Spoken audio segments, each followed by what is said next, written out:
Dark, what are you doing? Craig bot. God There fucking you are. okay. I thought we were already done. I'm sorry. I've never been on the Riely Live Movie Review podcast. Well, I start the bots and then like I do a professional intro, and that's supposed to be how the show starts. You know what I mean? I thought Not I you did the saying, professional Craig, intro.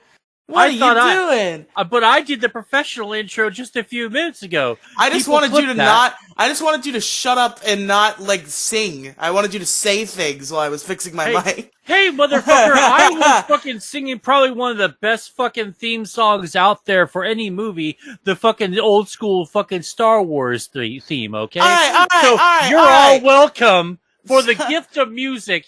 And you're welcome to have me, the gift that keeps on giving, Moediggity. Check me out. Hey, okay, shut the fuck up. Welcome to the Riely Live Movie Review Podcast, the show where we talk about movies. I'm your host, Riely.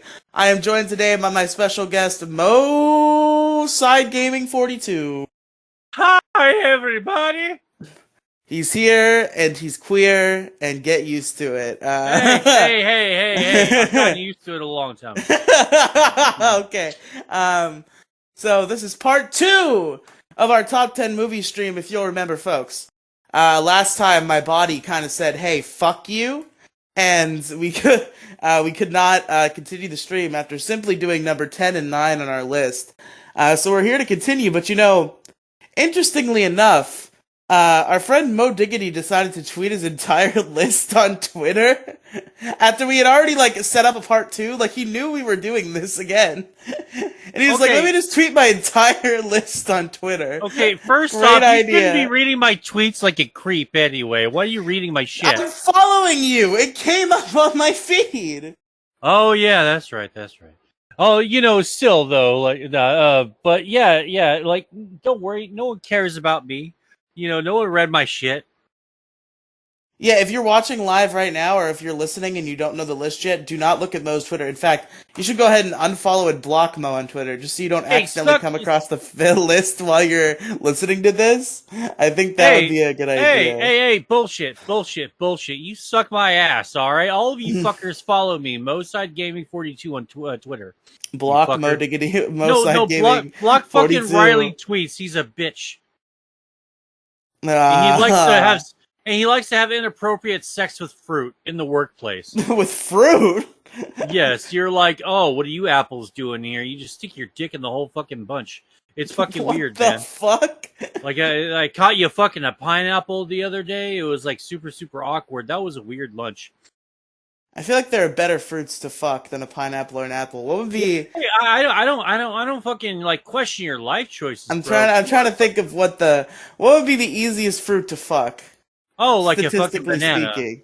Oh, like a banana, or maybe the orange. Other way. But I mean, what kind of fruit would you stick your dick into? Well, I don't know, man. You're the one fucking pineapples, man. You're the expert. Why are we talking about? How did this come up? Because we can't get you fired because we can't fire special needs kids. You're part of the fucking diversity quota that we have to maintain.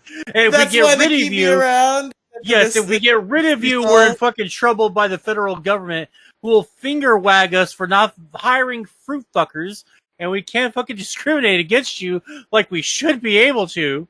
But here you are. This is my low key way of saying stop fucking the fruit in the lunchroom. It's making everything weird. Okay, I guess I'll have to do that. Thank you.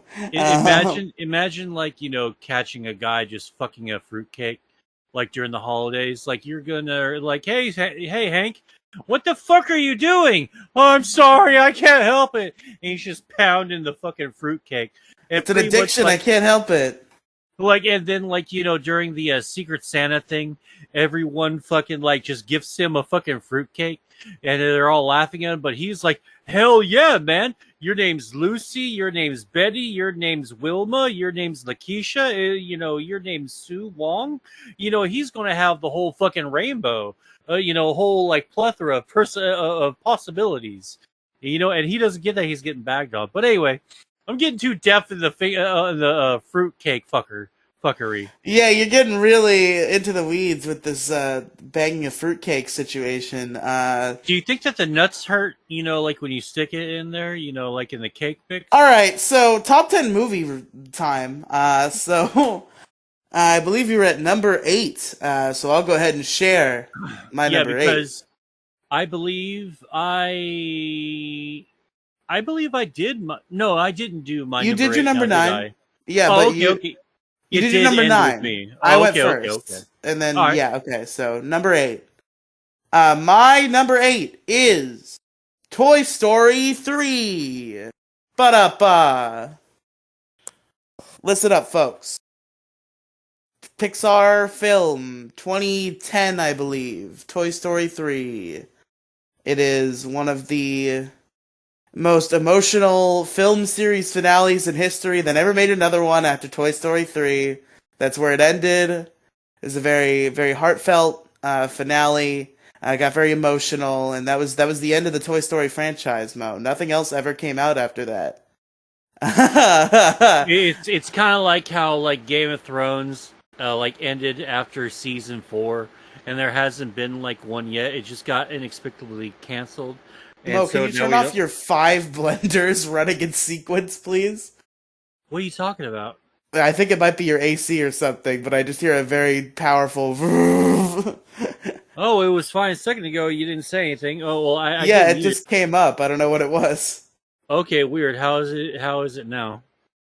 Uh, I can kind of hear it a little bit, but it's a lot better than it just was.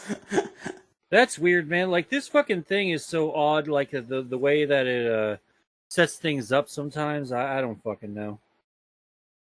Yeah, who knows? But yeah, Toy Story 3 is, of course, the third movie in the Toy Story franchise and was thought to be the final one until, of course, Toy Story 4, which I've heard is pretty okay, but it's like, why would you make it? Because Toy Story 3 embodies, like, a film series finale.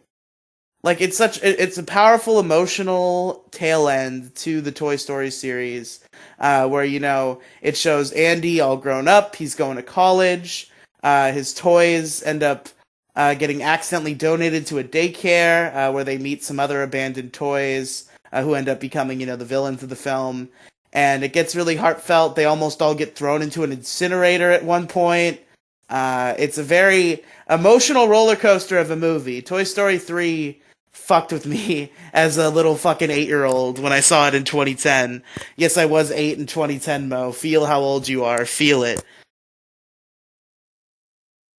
Um, I don't even care. I don't even care, and I just went to go turn off my 5 blenders, as you said. So yeah, funny, I don't funny even how fucking instead of care. turning them off, they're still on. You went to go They're turn not. them off and you didn't.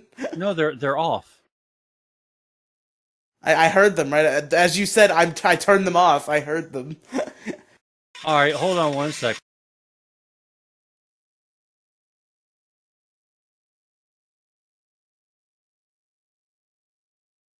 But yeah, I guess to continue speaking while Mo is gone. Yeah, Toy Story 3, a very good film. The villain Lotso is a very good, emotionally impactful villain. It was a good cap off to the Toy Story franchise back when we thought that it was the cap off to the Toy Story franchise.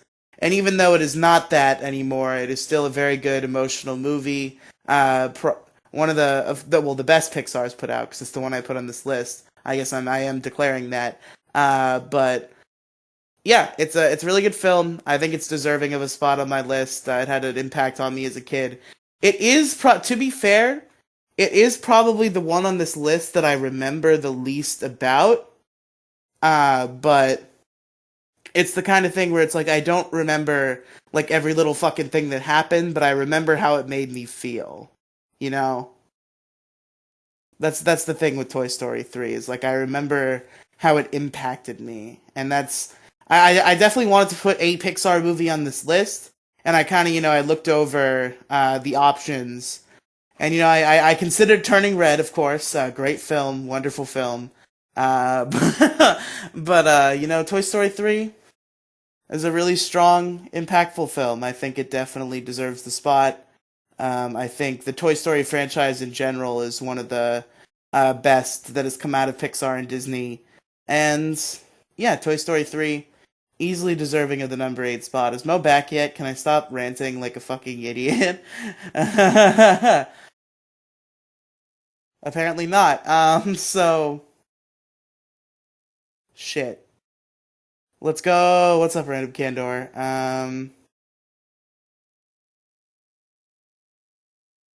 Yeah, Toy Story 3, man. Did Mo die? Is he dead? No, I'm not dead. I'm not Okay. dead. But yeah, I just gave a little spiel about Toy Story 3. Do you know anything about Toy Story 3? Have you seen it? Okay, sorry, I was doing a fucking sound check to make sure that I'm not like sound like ass. I don't know much about Toy Story 3. I didn't, to be honest, to be like for real. I never really cared for the story, the Toy Story series that much. I think I've watched two more than I have any of the other ones, and I thought that was okay. I think I've only seen three once, but if you wanted to quiz me or anything, I wouldn't remember shit about it. Um, I I think it's only very okay, but I don't have. I guess I just don't feel the emotional connection that everyone else feels to Toy Story. Yeah, for people who have an emotional investment in Toy Story from their childhoods, Toy Story 3 is definitely a powerful emotional story. I think that's where it gets its reputation as being this great movie, this great finale turned not finale when Pixar decided, let's do it again, folks! Yeah, a lot of people were not really happy with Toy Story 4 even becoming a thing.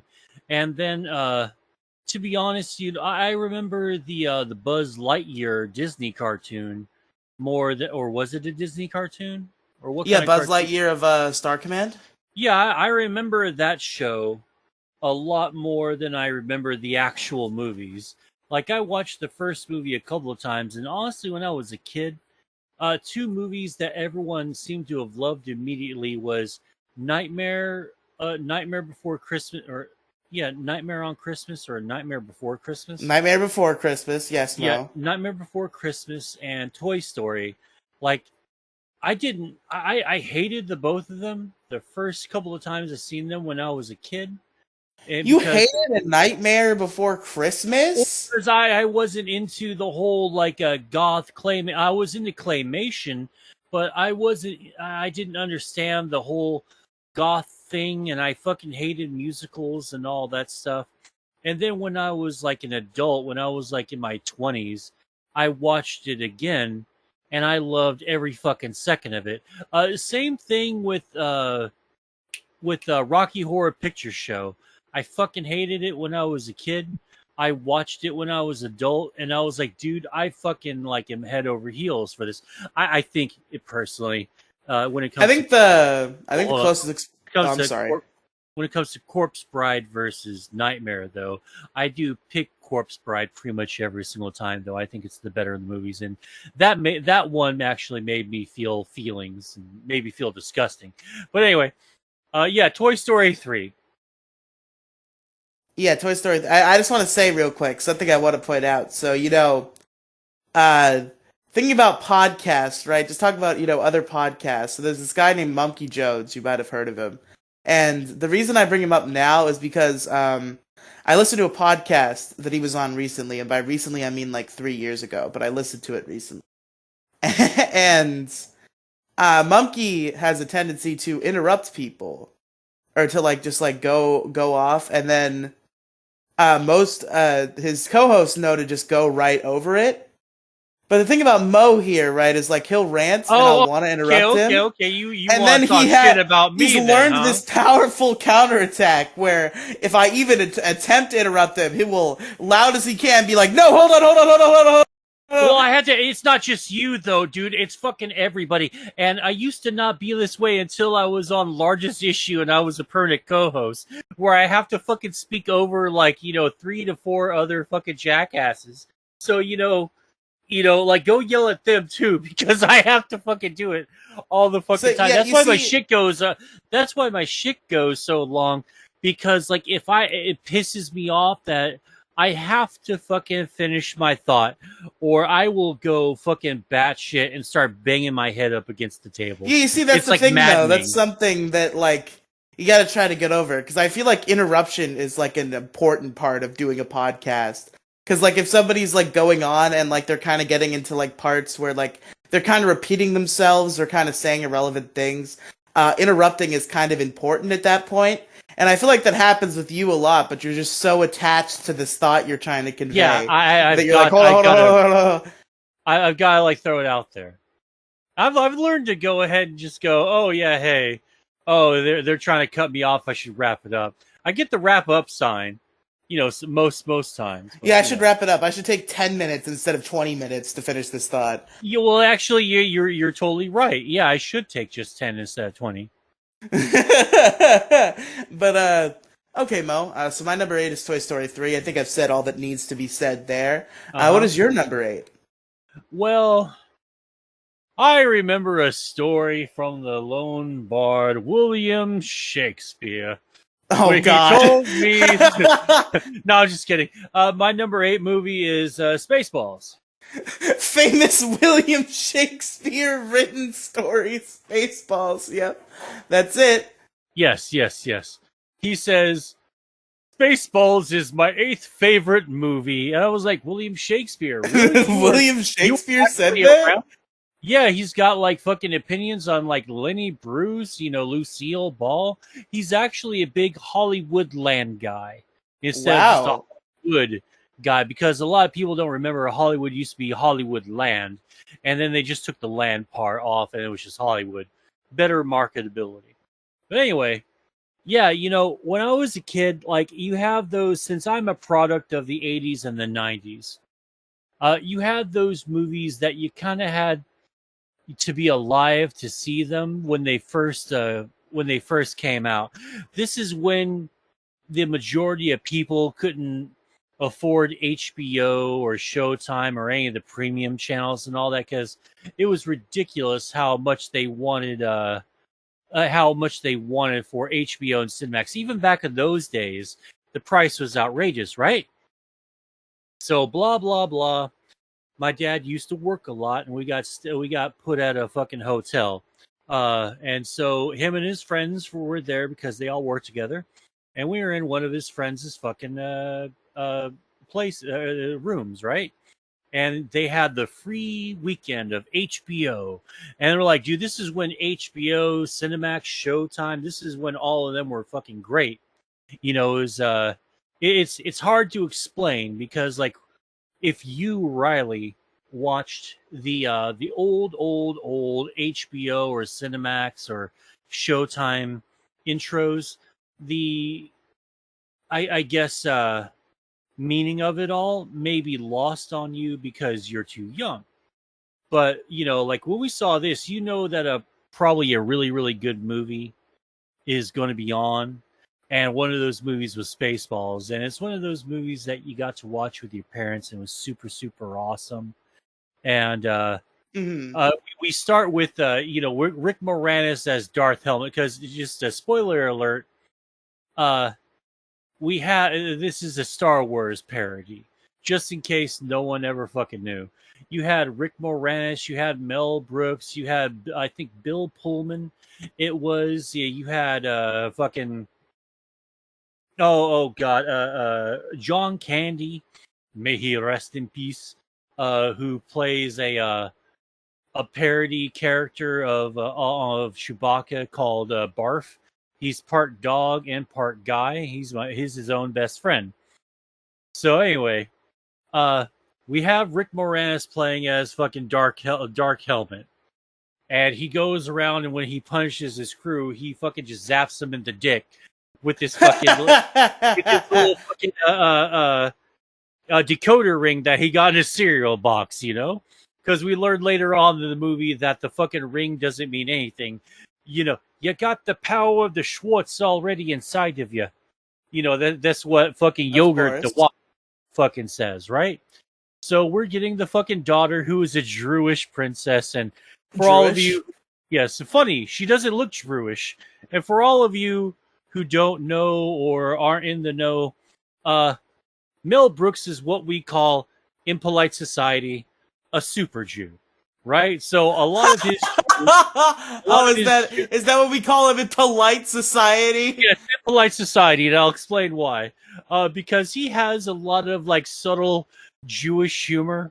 There was like a little skit, I think in Cracked or Mad Magazine, that was they did a mock Tony Awards or Oscar Awards. It was the best forced laugh at a Jewish question by a non-Jewish person goes to Shelby McGuire, and it just has Mel on there going bupkis, and he's like, she's laughing the whole like it's just it's goyim basically. They're making fun of non-Jews basically, which is sort of the point of like most of Mel Brooks's humor. It's like it kind of takes the piss out of being Jewish. Like it's hard to explain. You gotta watch like all of his shit and like listen to interviews and stuff because he has something to say about his religion because he bags on his people a little bit. It's not in a bad way. It's just funny.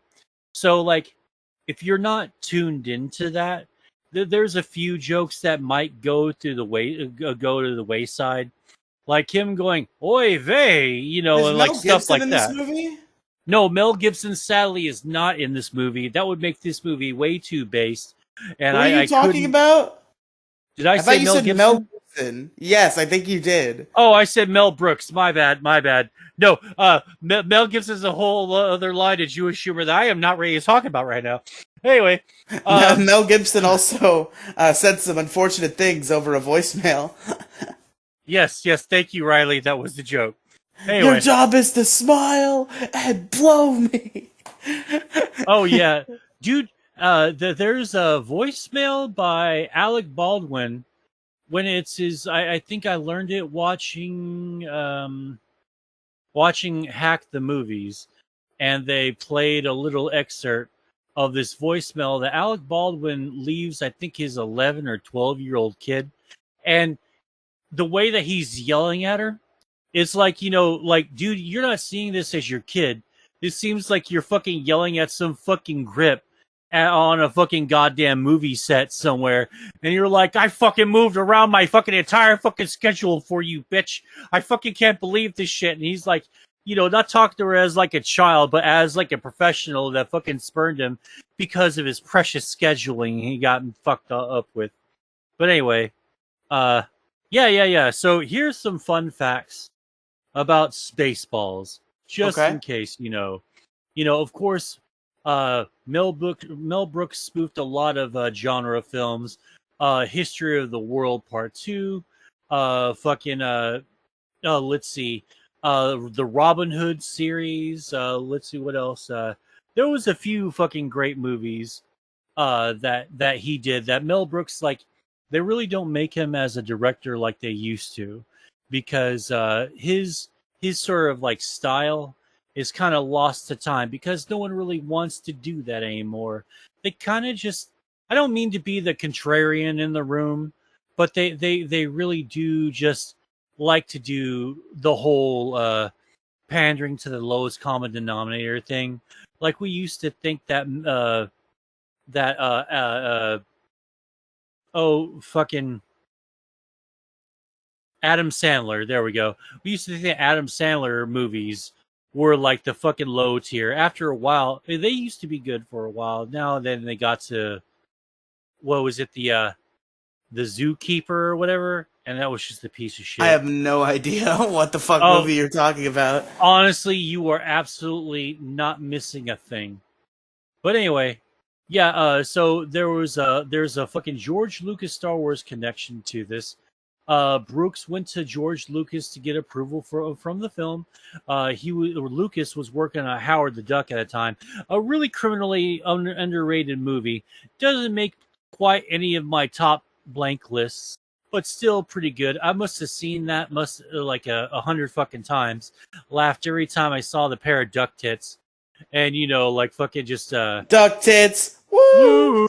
Yeah. But he actually gave Lucas a few ideas for the movie, and he had one condition for their fair use agreement: no merchandise of any kind could be made from the film.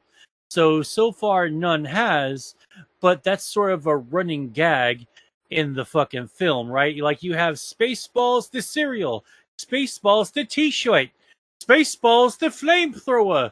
The kids love it.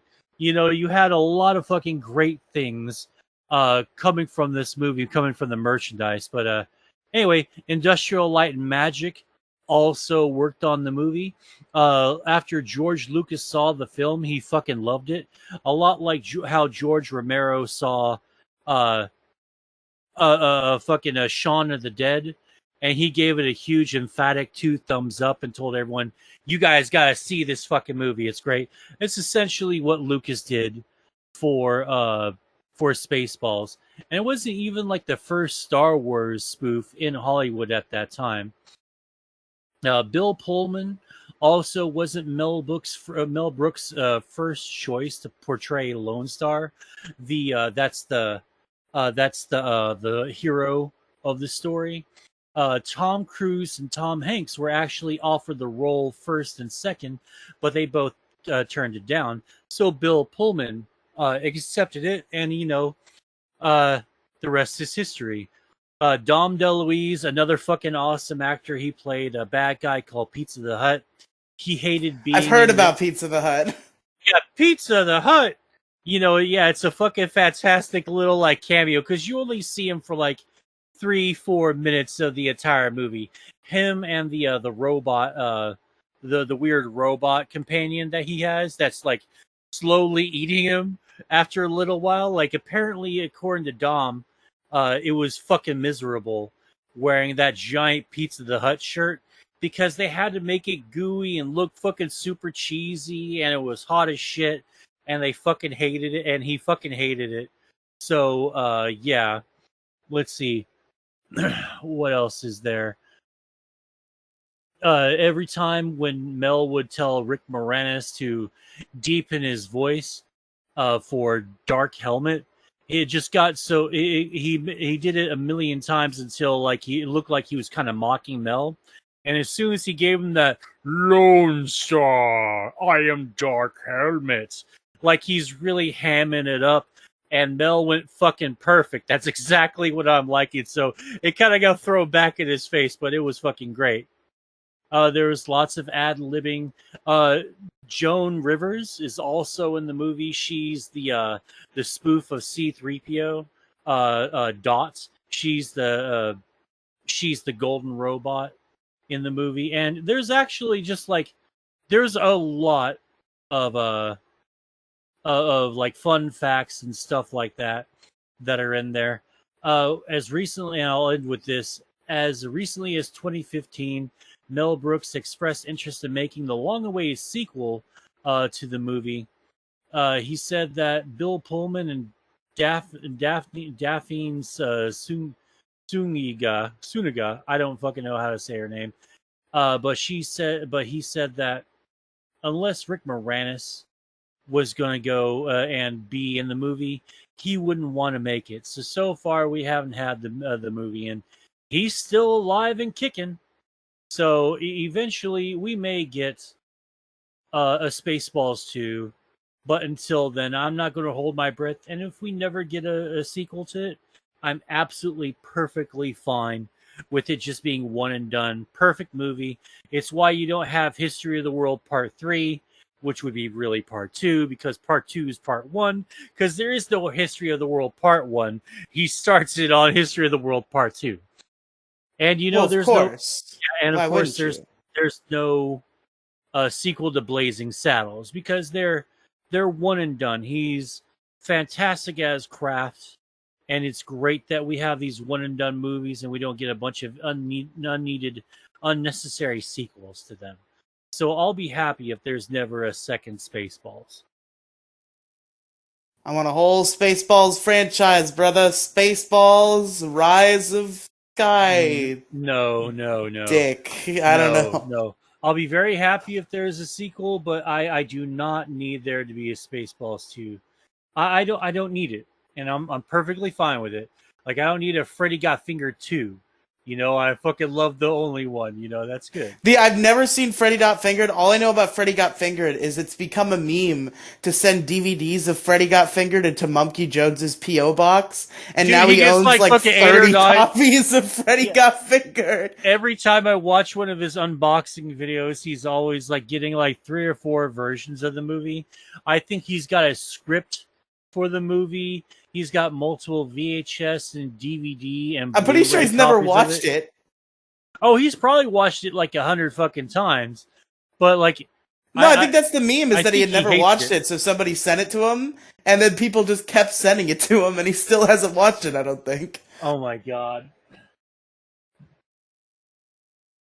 But yeah, that's my number 8. Spaceballs. All right, so I guess it's time to get into my number 7, which this is one of 2 entries on the list that people are going to scream, "Oh, recency bias! You watched this movie recently, you have recency bias." Fuck off, is my response to anybody who might say that. My number 7 is the 2006 comedy film. It has a really long name that I don't remember, but it is commonly shortened to Borat. Bo Rat? Yep, it's Okay, Borat, all right. folks. Borat was a solid movie for like that time, and I still love it now. It's still really funny. Not number 2 apparently sucked, but that's one of those unnecessary sequels that we did need was the second Borat. Anyway, I'm interested in my, number 2. I've heard about some good bits from number 2, but we're not talking about number 2. We're talking about number 1, folks. The original Borat. I actually watched this for the first time very recently, and I talked about it on this show, which is why I said people are going to accuse me of recency bias. But I don't think a movie has ever made me just straight up laugh out loud as much as fucking Borat did. Like, if I'm just being honest with myself, Borat was so fucking funny. yeah, Like, dude, seeing it in theaters was really really funny. Like the first like 10 minutes, like you got like 2 super offensive jokes like right out the fucking blue, and some of the audible gasps, but the laughs from the audience was fucking priceless. I think that's why it ranks so high as far as comedies went back at that year. I brought this up whenever I bring up Borat, basically, but the thing that hooked me into the movie, I started the movie, I was like, it's probably overrated. I went on Twitter and I tweeted that I'm watching Borat, probably won't like it as much as Juno, which, may or may not be true. But I didn't know what I was expecting going in. And then, like, 3 minutes into the movie, he makes out with his sister, so I was like, okay, I'm in for a good one, I think. Yeah, she's number 3 prostitute in all of Kazakhstan. Yeah. Because I knew he had a wife, but I never knew like what she looked like or like what her character was. So when he made out with this woman, I thought she was his wife, and then he's like, "This is my sister," and I had a gut laugh. It was pretty good. Oh god. But yeah, Borat, just so many laugh out loud scenes. I already got really stoned and went on a rant about all the funny scenes in Borat, so I won't do that again. But Borat, there's a whole lot of brilliantly funny scenes. The reason why it's not higher on the list, I guess I'd say, is because it's just a matter of personal preference. Where like I prefer comedies that like also make me feel other things. Which Borat had some of that, but most of it was just like pure gut laughs, which is fine. And I liked it a lot. I liked it enough to put it on this top 10 list. But there are a couple comedic movies that are higher. And it's kind of because they made me feel other emotions as well, which Borat did to an extent, but not as much. So it's just a matter of personal preference and how I like to, feel when I watch a movie. But Yeah. Borat is probably the biggest comedy that's ever just made me laugh and laugh and laugh. So many good bits. I laugh like crazy at Borat. And yeah, I think that's about all I need to say about it. What do you got to say about Borat, if anything, that you haven't said Well, yet? I've got a few like things I like to say, but like, what's one of your favorite bits? One of my favorite bits. That's a good question. There's a lot of good bits in this movie. I'm trying to remember what I gave favorite scene to when I reviewed it. Fuck. I don't remember.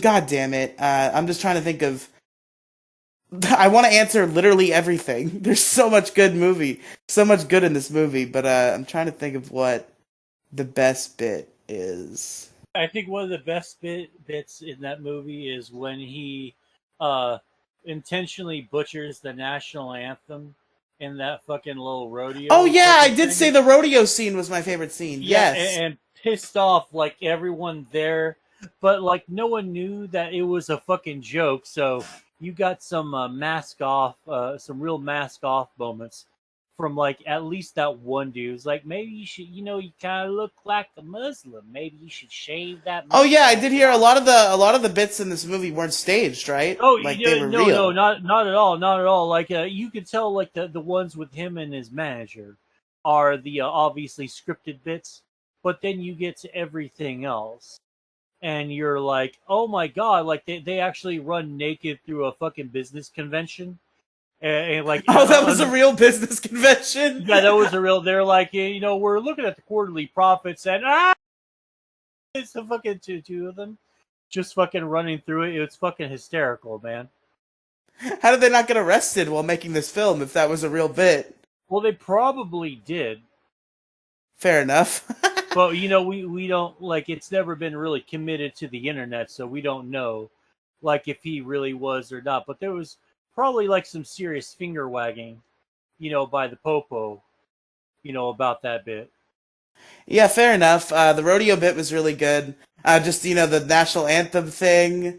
I'm a big fan of edgy humor, obviously. So I really liked the bit where he's kind of having this nice casual conversation with the rodeo guy about the homosexuals that he met earlier in his journey. Yeah, yeah, And he mentions that in Kazakhstan homosexuals get hung, and then the fucking like super right winged southern rodeo guy is like, yeah. "That's what we're trying to get done here, brother." Yeah. And that's in 2006. That's not really, if you think about it, it's, well, I guess 2016, 2006, 10, 17, 9, 21, 22. Okay, maybe it was pretty long ago now. It was like 17 years ago. I usually say that when it's about like 4 or 5, but it was like, actually, it is 17.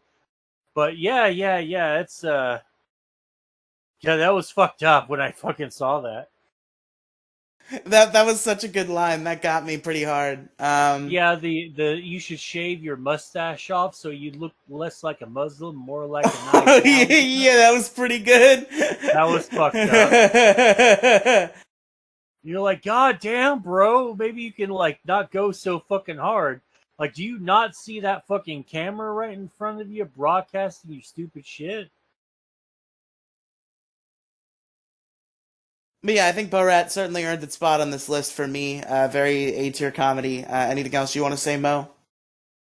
Uh, the offensive. It's really sad that Sacha Baron Cohen doesn't support you or me doing super offensive comedy, but he's perfectly fine with him doing it. But if you do it, that's hate speech. Yeah, that's weird because apparently Borat 2 had a lot of big edgy bits, like the bit where they, I guess they go into an abortion clinic, or no, they go into like a Christian like doctor's office, and like Borat's daughter has like a baby doll stuck in her stomach, but they frame it like it's a real baby and they're there for an abortion.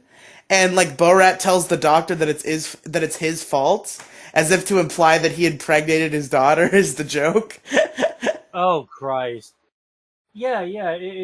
Like I said. You know what? It is tough sometimes to separate the art from the artist. I just wish that this particular artist would stop like trying to, I guess, virtue signal to people. Maybe that's the proper term for it. When Yeah, well, if you've made like one of the most offensive things on the planet, I'm sorry, but you don't get to virtue signal. yeah, Sacha Baron Cohen doesn't get to virtue signal. The fucking creators of Drawn Together have tried to virtue signal. Like, what the fuck are you talking about? You made some of the most offensive shit in history. Yeah, lest we forget, 5 minutes into the movie, the running of the Jew. That like Yeah, that's the in running the of the fucking Jew. that's in the fucking movie. I think the first 5, definitely 10 minutes of the fucking movie. They're like, bro, maybe you don't fucking like cry about hate speech. and shit, and advocate for people going to jail, and advocate for people not be able to do the same humor you did. It feels like it's either that or kind of like what's his name that plays Tyrion Lannister, Peter Dinklage. It's almost like these people, they'll bank on the thing that got them there, and then kick the ladder or nail the door shut behind them after they get up for it, so no one else can fucking do it. That's what it feels like, because I think I kind of know better. He doesn't really seem like the social justicey type. It sounds like maybe he's just, taking advantage of the situation, sort of cornering the market, so to speak, for offensive humor.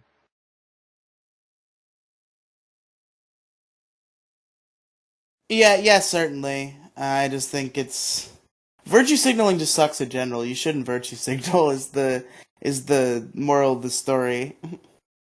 The guys that did Drawn Together do, because I don't remember ever hearing about that. I don't remember the exact situation either. I just know they said some like SJW esque shit at some point, and it's really funny because they made Drawn Together. Oh yeah, that pretty much had like everything, practically, and like I kind of think that probably every single offensive like stereotype was in there. Like, I know we're on Twitch, so I won't get into too much detail, but like they practically had everything in there. Like it's crazy that they would fucking say that. Yeah, I gotta watch Drawn Together at some point. I've only seen like a very, very small bit of it. Oh, it's such a great fucking show, man. I highly recommend it. But yeah, I guess that'll do it for us on Borat, unless you had any other thoughts you were clamoring for, Mo. Nah, fucking fantastic movie. Like I can see why it'd rank high on your list, man. It's definitely worth considering for a great movie. All right, well, Mo, it's time for you to grace us with your number 7. Well, I'm gonna grace y'all with my number 7 movie, just as long as I grace my mouth with some water, because goddamn, I got kind of dry mouth. And this one's going to take a little bit of explanation because a lot of you are too young to have seen this movie. And if you have, awesome. And you know what I'm talking about. So, Hold on, hold on, hold on. Give me a minute before you say your film, okay? no Uh, problem. just a second. Are you okay? You're coughing pretty hard there, buddy. Yeah, I fucking thought that I could talk and drink water at the same time. I'd be the first human to successfully do that. And I have failed like every other human in the world. Ugh. So I start choking. Okay, so I believe your film you're about to talk about is a Ronde Garden Scene. I believe you were around for when that came out. It was a A pretty good film. Ronde garden scene. I have no idea what that is. It's the first film, the earliest surviving motion picture film in history. Did you know that? I'm trying to recall directly from memory, but in the next Uh, 10 years, we are going to lose about 90% of that era's movies because Hollywood doesn't give a shit about maintaining and recommitting those movies to other valid formats and mediums. we're not losing anything They're anymore. We literally have the internet. We have fucking no. crazy. No, there's old like silent films, black and white films that If it Hollywood has. exists in a way you can get right now, it will be on the internet because some insane archivist will have it there. Like uh, nothing will ever go missing again now that we that's the have the thing. internet in its current form. Yeah, but that's the thing, though, man. This has been happening for a while since before the internet. The people who truly run Hollywood, like I guess the big cabal of people that I don't know really who it is. I couldn't point any fingers to you. Like I don't know if it's like an executive or something like that. But the people who like run that area of Hollywood, they don't care about those movies, so they've let them fucking die. and we're losing a lot of Hollywood history and movie history, which is to say, is American history, because there was a time where some facets of American history was saved because we didn't really have any other way to do it until we started like making like reels for the troops in World War II and Vietnam and stuff. Well, World War II mostly. That's a more accurate. Well, in the 20s too, but you know what I mean. But we didn't do a really good job of videotaping everything back then until we got to movies. And it's really cool. So it's sad to see that we'll lose a lot of cinema history due to not caring. But anyway, so my number 7 movie is one of my favorite George Lucas films, or not George Lucas, excuse me, Jim Henson films, because I used to have the Muppets movie and one other Muppet movie on here. Uh, so I didn't want to just, I guess, take over the list with Muppet movies. So I just narrowed it down to one. And I thought to myself, well, which one do you love the most?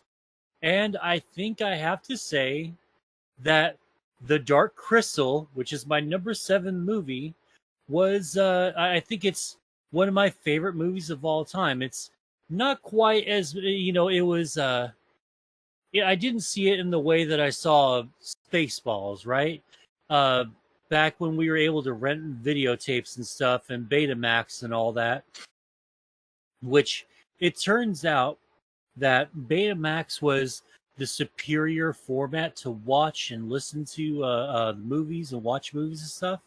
The only reason why VHS won is because it was cheaper to make movies, put video on there, and the porno industry adopted the VHS cassette tape or the VHS tape, and that's how VHS won, was because of pornography, because the Betamax tape. Yeah, I'm sure It that's was the just a only little. reason.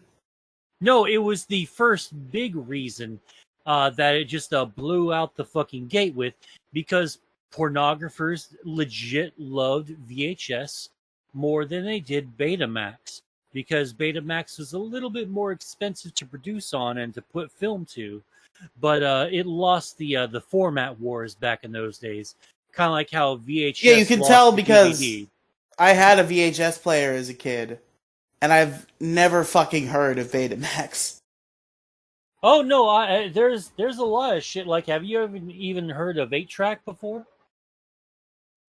So I've heard of it, but I don't know anything about it. Like I've heard of I've technically heard of whatever you just said too. What the fuck was it again? God damn it. 8-track? No. The one that we were just talking about, like the one. Oh, Betamax and Yeah, VHS. Betamax. Like I've heard the name Betamax before, but I don't know what it entails. And it's the same case for 8-track. Oh, okay. Betamax is And just Laserdisc too is another one of them. oh, Laserdisc was fun. It was great quality. It's just that the fucking discs were too big, and it just the technology didn't have the demand that VHS and Betamax did, because laser discs were a little bit more expensive than Betamax and VHS tapes. And then when they came out, obviously people are cheap as fuck, so they flocked to those two formats. And then Laserdisc kind of fell to the wayside. We also had We also had movies that were like a gigantic hard floppy disk that you can put into a movie disc player. That's my mom and dad still have Werewolf in London, Empire Strikes Back, and a few other movies in that format. It's essentially a giant laser disc, but it's just put in there because and no one really knows why, or rather, I don't remember why they did. But anyway, Dark Crystal was a Jim Henson production that received a lukewarm reaction from viewers and critics alike Yeah, when I it was was about to released. say, wasn't that movie weirdly received? Yeah, it was weirdly received because people weren't really ready for puppet movies. It became a cult classic though because later on, I don't like know, in but people weren't ready for puppet movie. There were already Muppet movies at this point. It was just such a well, no, not departure from yeah, what Jim Henson had done before.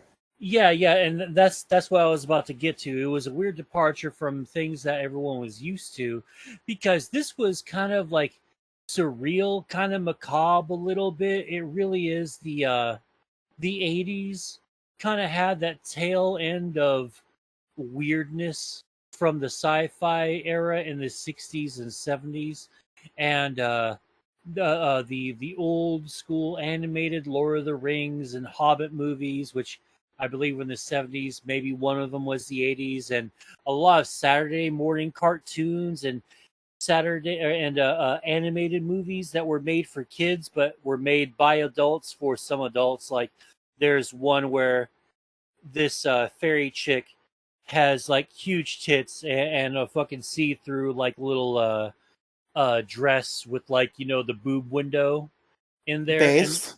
yeah, very extremely based. And I think that's why I liked fairies in high fantasy, because apparently I like titties on fairies. But anyway, yada yada yada.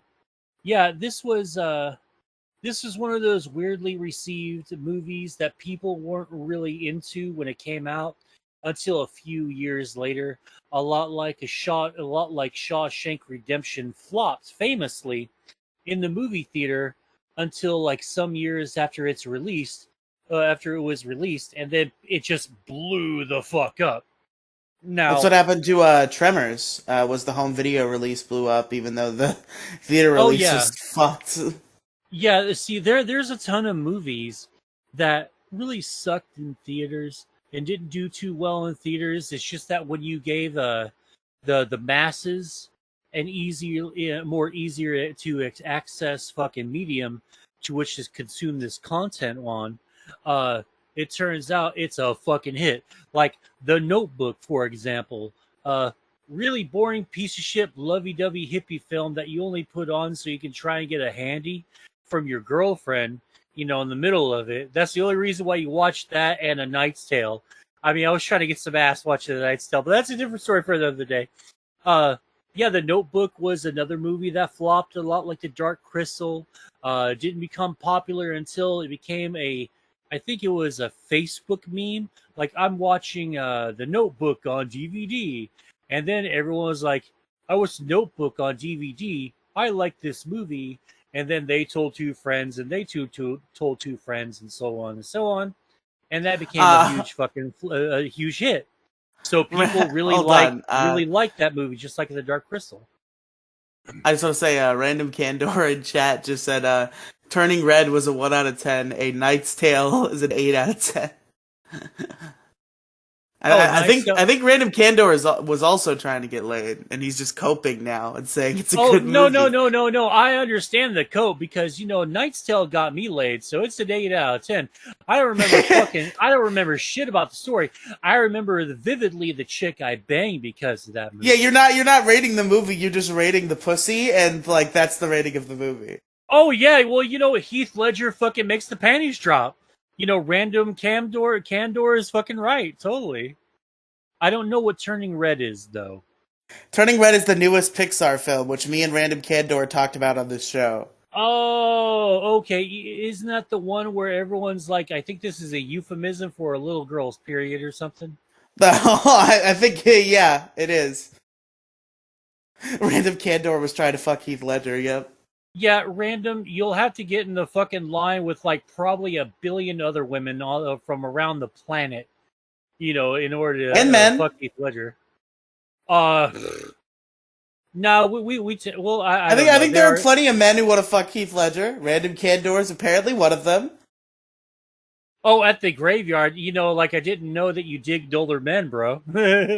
Oh, But Heath Ledger's skeleton. Oh God. like this'll do nicely. The bones make it funny. I like it when they stand still like that. That's one of my favorite fucking lines from Random oh Candor is getting boned. But oh god. Boo. Oh, I like it when they stand still like that. That's a reference from The Frighteners, a movie that Peter Jackson made before he got the rights to direct The Hobbit and Lord of the Rings movies. God, I'm surprised that none of fucking Peter Jackson's old stuff got on here, because Dead Alive is such a fucking great movie. Anyway, I haven't really talked about this yet because we keep talking about old school stuff, kind of in adjacent to this. But yeah, essentially, they're the last two members. Jen and Kira are the last two members of the Gelfling tribe. Kira, like Yes, in the not famous anime Death Note. on the 10 out of 10 podcast, Kira's Kingdom, Kira's Kingdom, which which you is can listen to usually. at anchor.fm/Riely Megafeed. Yeah, we managed to unfortunately miss an episode this week, so we might only be able to put out just one episode. But God, this episode was fucking fantastic. I was kind of begging Riely before this stream, let's do fucking Kira's Kingdom instead, because I really, really wanted to talk about this week's version of Death Note. I mean, we got the new fucking. We got the new intro for this episode, which Oh shit! Yeah, there was the new intro. Don't talk about listened- that here. Talk about that later. Oh, I want to talk about it now. No, talk about it Harry tomorrow in Potter- Kira's Kingdom. Is that Harry Potter greater than LOTR, or I Lord of the forgot Rings. Yeah, I know. No, I forgot if that's the greater than or lesser than. That's great. He's symbol. saying Harry Potter is better than Lord of the Rings. Okay, fuck you. No, it's fucking not. Harry Potter fucking sucks. Lord of the Rings is the fucking trilogy. It is the one trilogy to rule them all.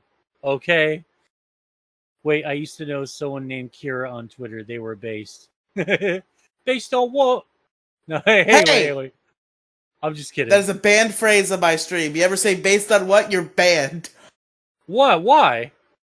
Because I hate that joke. Well, based on what? Anyway, so Jen and Kira are the last two Gelflings of their Gelfling tribe, and they look so adorable and cute and all that. There's so much fantastic fucking puppetry in this movie, and it's a real shame that you don't really see that quality anymore. Though, to be honest, I haven't seen the Dark Crystal TV show yet on Netflix, and I want to. I hope it's good and that it gets a second fucking season. But yeah, Is this a recent thing? Yeah. This is a recent thing. Let's see. Interesting. One of the people that made a lot of the art for the Dark Crystal is Brian Frode, who was discovered by Jim Henson 6 years before the Dark Crystal release. Frode got his design ideas from eating lobster dinners, and if you look at a lot of the Skeksis, the Skeksis monsters, and a lot of other stuff, you can see, like, now that I'm getting that pointed out to me, you can kind of see that there's a lot of like disgusting fucking things on there, like that you don't notice, like, pea soup is sort of used in like some watery scenes to illustrate like the thickness of the bog of a swamp. It was all sorts of fucking nasty stuff. Jim Henson wrote the movie's original outline while snowed in at a hotel on February 6, 1978. Let's see. Henson made a mandatory book recommendation to all of his people to read, so they have something to sort of like reference to, maybe just to look at, just to sort of see, so they can get a gist of what Jim Henson's vision was. Grimm's fairy tales were also an influence. It was Frank Oz's very first directing job, so he held about 70% of the movie, according to his own words.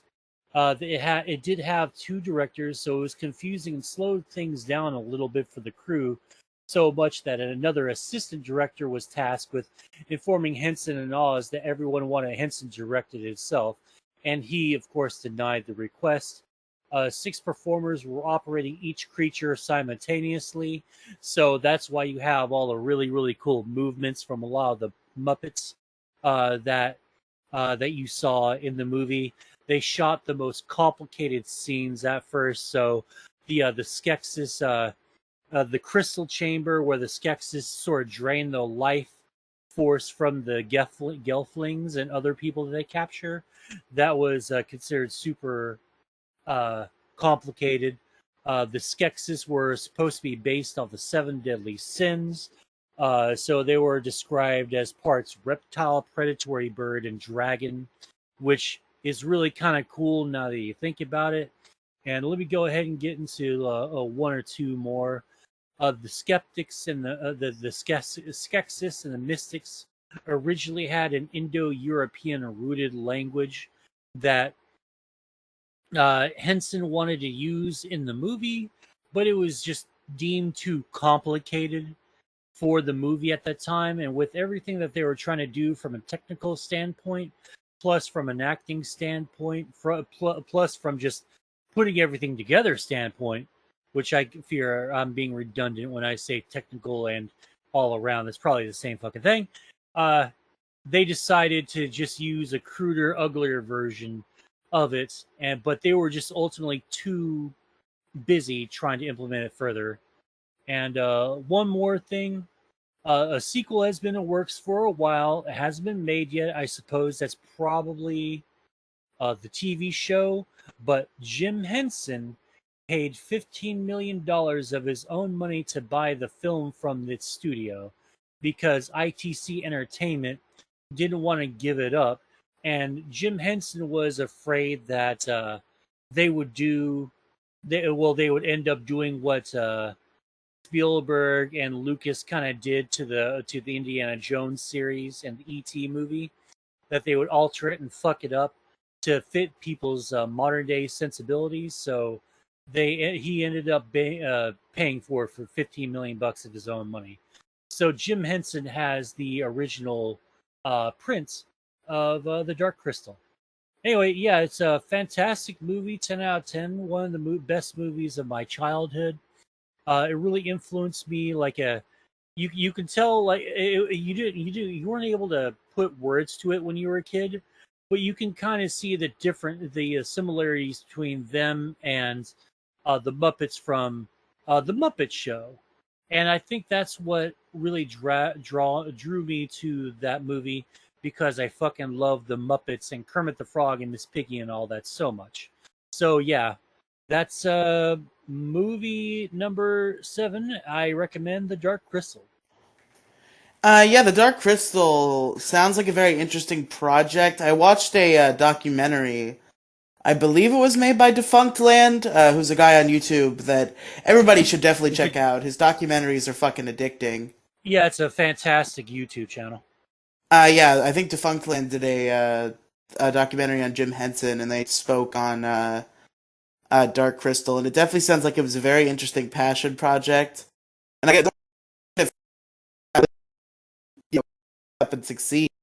Oh man, you're a robot, not hard, bud. Hello. Hello. Uh, Yeah, you're you're really roboting out really bad, bud. You might have to exit out and come back in, man.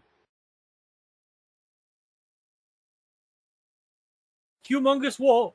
Based on what? Based on what?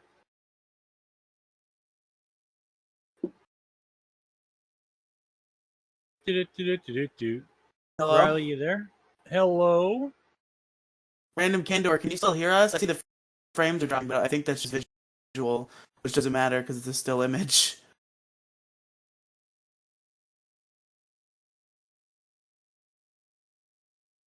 Oh God. It woke Uh-oh. up. It just won't stop. Stop the count. Stop the count. Stop the dropped frame count, please. Uh-oh. To be honest, since we're like stopping right now, I'm fine with stopping here and picking it up another one. We can make this Oh my god. I think I would like to do this as a continuous series, and then we can go do basic TV ones. Then we could do video games, and we can start doing all the subgenres of top 10 stuff. If that happens, that is. Holy shit, man! Wow, you're really getting hit, huh? The stream literally isn't up anymore. It's gone. Oh, bummer, bummer, bummer.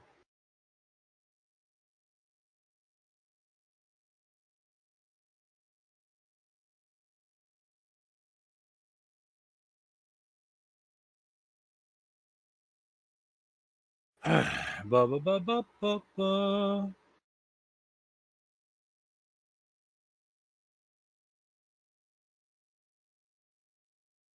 Oh god, it won't even end. Oh wow, so it's just really fucking railing you, huh? It's trapped. OBS is trapped in a fucking void. You might have to Alt F4 OBS and then bring it back up again.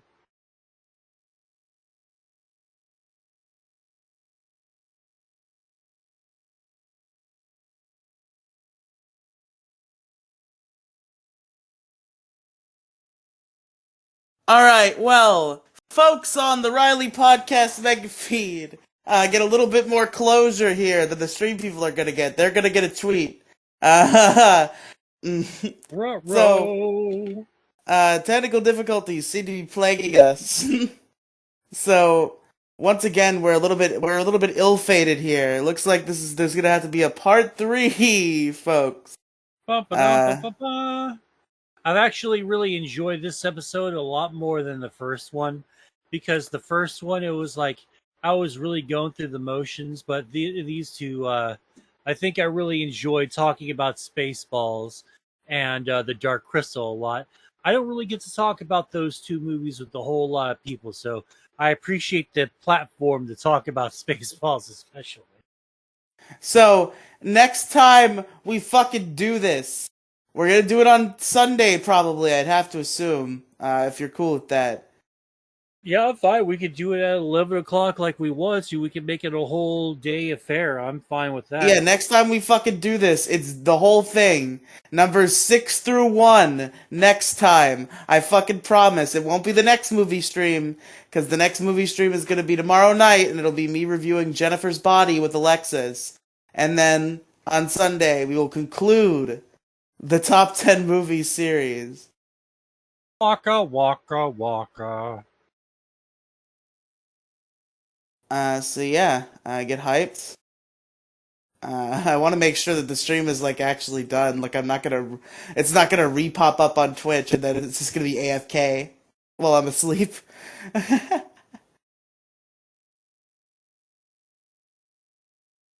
Because I know OBS, you can close it and it'll still run the live stream sometimes, I think.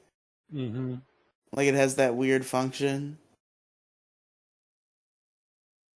But alright, folks, we will see you on Sunday for part 3. Oh, yeah.